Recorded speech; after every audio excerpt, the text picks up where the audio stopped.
এসেছিলাম 47তম এবং 49তম বিশেষ দেওয়ার জন্য প্রিলি এক্সাম, অর্থাৎ 47-এর প্রিলি এবং 49-এর লিখিত দেওয়ার জন্য এসেছিলাম। আলহামদুলিল্লাহ দুটো পরীক্ষায় দিয়েছি, বাট রেজাল্ট 0। কোনো প্রকার সফলতার মুখ দেখিনি। বাড়ি থেকে এসেছিলাম প্রায় 2 মাস আগে, আবার 2 মাস পরে বাড়ি যাচ্ছি শূন্য হাতে। তো যাই হোক, সব কিছু মিলিয়ে আলহামদুলিল্লাহ, সবাই দোয়া করবেন। এভাবে যেন ব্যর্থ হতেই থাকি, আর ব্যর্থতার পরে কী আসবে, অবশ্যই এক সময় সফলতা চলে আসবে।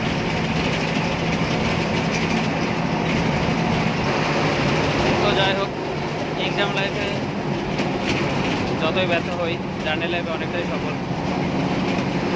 কারণ যে বাসটিতে উঠেছি সেটি হানিফ 1-এর একটা নন এসি বাস।